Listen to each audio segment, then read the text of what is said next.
সাবেক স্বৈরশাসক শেখ হাসিনার পতনের পর একের পর এক যেন থলের বেড়াল বের হয়ে আসছে। এতদিন হাসিনা আদানির বিদ্যুৎ চুক্তি গোপন থাকলেও এখন তা সামনে বেরিয়ে আসছে। বাংলাদেশে বেশি পরিমাণে বিদ্যুৎ উৎপাদনের সক্ষমতা থাকলেও লোডশেডিং একটি দৈনন্দিন সমস্যা। অথচ আদানি গ্রুপের সাথে এক গোপন চুক্তি করে বিদ্যুৎ নিয়ে এসেছে হাসিনা সরকার। এই চুক্তিটি কখনো প্রকাশও করেনি শেখ হাসিনা সরকার, কারণ এটা জানা ছিল যে চুক্তিটি প্রকাশ করলে বাংলাদেশে মারাত্মক অসন্তোষ সৃষ্টি হবে।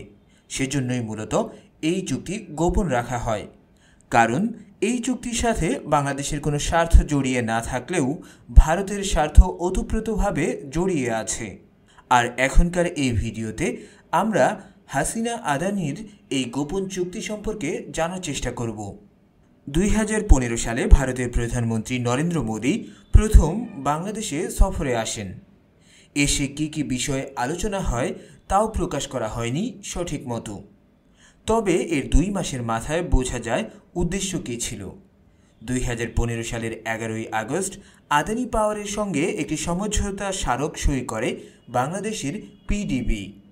প্রাথমিকভাবে বাংলাদেশের ভেতরেই একটি বিদ্যুৎ কেন্দ্র করার প্রস্তাব ছিল আদানির, কিন্তু সমঝোতার 2 বছর পর 2017 সালে সরকার ভারতের ঝাড়খণ্ড রাজ্যের গোড্ডা জেলায় এই বিদ্যুৎ কেন্দ্র স্থাপনের চুক্তি করে।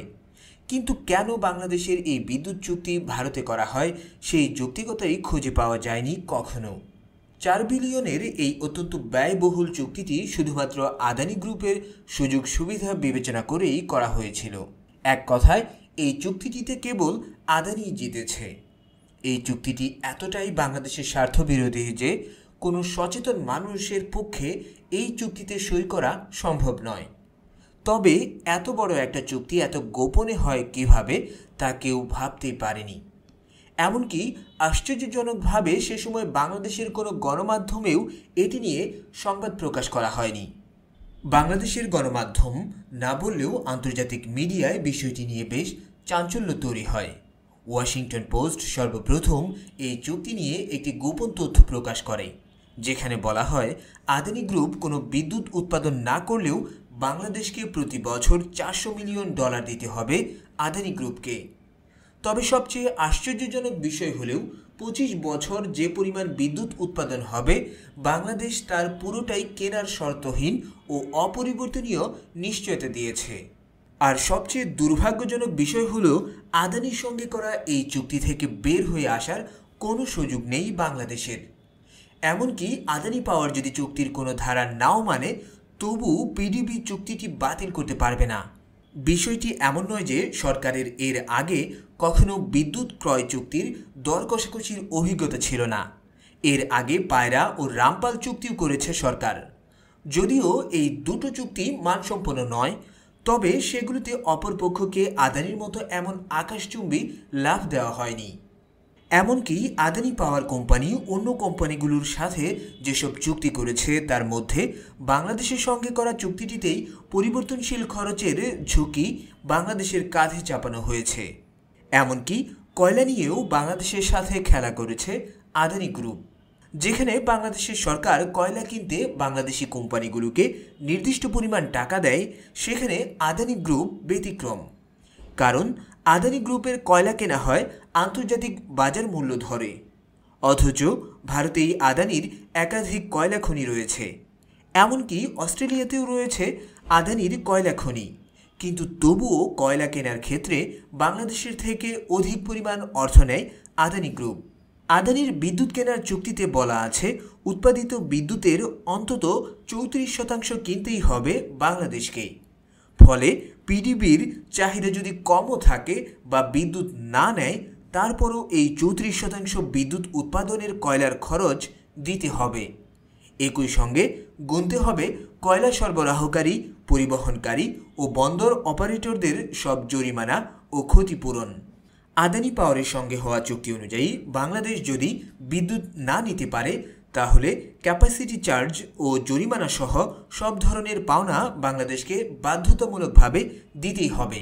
কিন্তু আদানি গ্রুপ বিদ্যুৎ সরবরাহ করতে না পারে তবে পিডিবিকে কোনো ধরনের ক্ষতিপূরণ দিতে বাধ্য নয় আদানি গ্রুপ। যেহেতু আদানি নরেন্দ্র মোদীর ঘনিষ্ঠ, তাই কখনো যদি রাজনৈতিক কারণে আদানি বিদ্যুৎ সরবরাহ করতে না পারে, সেক্ষেত্রে বাংলাদেশ আদানিকে ধরতে পারবে না। তাদেরকে ক্যাপাসিটি চার্জ, বিদ্যুতের দাম সহ অন্যান্য বকেয়া পরবর্তীতে পরিশোধ করতেই হবে। অর্থাৎ কিছু না করেও তারা বসে বসে টাকা নিয়ে যাবে। এটা এক ধরনের ডাকাতি। এই ধারা একেবারেই বেআইনি। এছাড়াও গোড্ডা বিদ্যুৎ কেন্দ্র থেকে যে 1496 মেগাওয়াট বিদ্যুৎ উৎপাদিত হবে, তা বাংলাদেশের গ্রহণ করতে পারার সম্ভাবনা খুবই কম। তাছাড়া গোড্ডা বিদ্যুৎ কেন্দ্র থেকে ডেডিকেটেড ট্রান্সমিশন লাইন বাংলাদেশের উত্তরাঞ্চলে বিদ্যুৎ নিয়ে আসবে, যেখানে আসলে শিল্পঘন অঞ্চল নেই কোনো। তাই সেখানে এত বেশি বিদ্যুতের চাহিদাও নেই। ফলে এই বিদ্যুৎ কেন্দ্রটি অব্যবহৃত রাখতেই হবে এবং ক্যাপাসিটি চার্জ হিসেবে ডলার দিয়ে যেতে হবে বাংলাদেশকে। অর্থাৎ পুরো চুক্তিটি এশিয়ার এই সাবেক শীর্ষ ধনী আদানিকে বাংলাদেশ সরকারের দেওয়া একটি উপহার বলা যায়। এই চুক্তিতে আদানির স্বার্থ কীভাবে জড়িয়ে তা ভারতীয় বাণিজ্য ও শিল্প মন্ত্রণালয়ের সরকারি নথি দেখলেই বোঝা সম্ভব। ভারতীয় সরকারি নথি অনুসারে শুধু বাংলাদেশে বিদ্যুৎ রপ্তানি করবে বলে গোড্ডা বিদ্যুৎ কেন্দ্রটিকে বিশেষ মর্যাদা দেওয়া হয় আদানি গ্রুপকে। এই বিদ্যুৎ যদি বাংলাদেশে রপ্তানি না হতো, তাহলে আদানি কর ছাড় পেত না। অর্থাৎ কর ছাড়ের জন্যই আদানি হাসিনা মোদি মিলে আদানিকে এই সুবিধা করে দিয়েছে। পাশাপাশি উপহার হিসেবে হাসিনা সরকার আদানিকে দিয়েছে লক্ষ লক্ষ কোটি টাকা, যার ভার বাংলাদেশকে 25 বছর বইতে হবে।